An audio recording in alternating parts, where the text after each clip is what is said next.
একদম সহজভাবে chicken nugget রেসিপিটা শেয়ার করব। নিয়ে নিলাম ৪ পিস পাউরুটি। এখানে ৪ পিস পাউরুটি লাগবে আর আমি ১ কাপ পরিমাণ মাংস দিয়ে বানিয়ে দেখাবো। ১ কাপ পরিমাণ মাংসের জন্য ৪ পিস রুটি যথেষ্ট। রুটির কোনো অংশই আমি ফেলবো না, সবগুলোকে খুব ভালো মতো কেটে একটা ব্লেন্ডারের জারে নিয়ে নিব।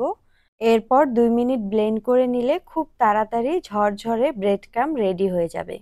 অনেকেই আছেন যারা সাইডের অংশটা পছন্দ করেন না, তারা চাইলে ফেলে দিতেও পারবেন, কোনো সমস্যা নেই।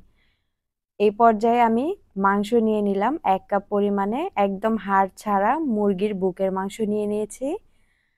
আপনারা যদি এর থেকে বেশি অথবা কম বানাতে চান সেক্ষেত্রে সমস্ত কিছুর পরিমাণ কম বেশি হবে। তবে যদি ১ কাপ মাংস দিয়েই বানান তাহলে আজকের রেসিপিটা ফলো করে বানাবেন, একদম রেস্টুরেন্টের মতো চিকেন নাগেট বাড়িতেই হয়ে যাবে। খুব ভালো মতো কিমা করে নিয়েছি আর ৪ টা পাউরুটির ব্রেড ক্রাম্বও আমি এখানে নিয়ে নিলাম।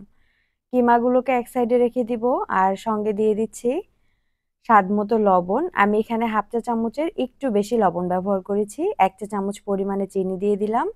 বাটার ব্যবহার করছি, বাটারটা ব্যবহার করার চেষ্টা করবেন, তাহলে নাগেটগুলো খুব সফট হবে। ১ চা চামচ পরিমাণে বাটার দিয়ে দিয়েছি। আচ্ছা, তারপরে হাফ টেবিল স্পুন সাদা গোলমরিচের গুঁড়া, হাফ চা চামচ আদা রসুন বাটা, হাফ চা চামচ লাল মরিচের গুঁড়া, ২ চা চামচ দিয়ে দিলাম সয়া সস, ১ চা চামচ হোয়াইট ভিনেগার আর সবশেষে ১ চা চামচ পরিমাণে মেয়োনিজ দিয়ে দিলাম। মেয়োনিজটা দেওয়ার চেষ্টা করবেন, এতে করে নাগেটগুলো অনেক বেশি জুসি হবে ভিতর দিক থেকে। এখন সবকিছু খুব ভালো মতো একখানে মাখিয়ে নিব। আর আমি সবকিছু চা চামচ দিয়ে মেপে দেখিয়ে দিলাম। চা চামচ আমাদের সবার বাড়িতে থাকে যাতে সবার বুঝতে অনেক বেশি সুবিধা হয়। খুব ভালো মতো সবকিছু মাখিয়ে নিলাম আর দেখুন এটা কতটা পারফেক্ট হয়েছে। কিমা মাখানোর পর এমন হয়েছে, না শক্ত না নরম, আপনি যে কোনো শেপ দিয়ে নিতে পারবেন কোনো ঝামেলা ছাড়াই। আচ্ছা, এখন একটা ট্রে নিয়ে নিলাম আর সামান্য একটু তেল এখানে খুব ভালো করে মাখিয়ে নিলাম। এরপর হাতের সাহায্যে এভাবে চেপে চেপে সব দিকে ছড়িয়ে দিব। আপনারা চাইলে বিভিন্ন নজল দিয়ে ডিজাইন করে কেটে নিতে পারবেন, তবে আমি আজকে ছুরি দিয়ে কেটে দেখিয়ে দিচ্ছি। ছুরি সবার বাড়িতেই থাকে আর এই শেপটা দেওয়া অনেক বেশি সহজ।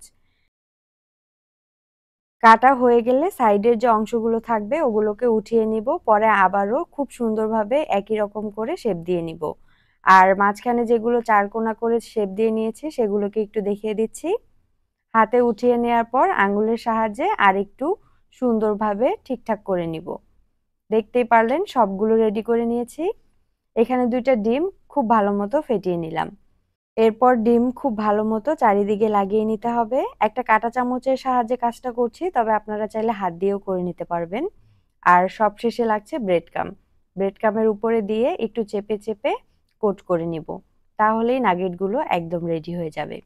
খুব ভালো মতো কোট করে নেয়ার পর এক্সট্রা ব্রেড ক্রাম্বটাকে একটু ঝেড়ে ফেলে দিব আর তারপর এটাকে সাইডে রেখে দিব।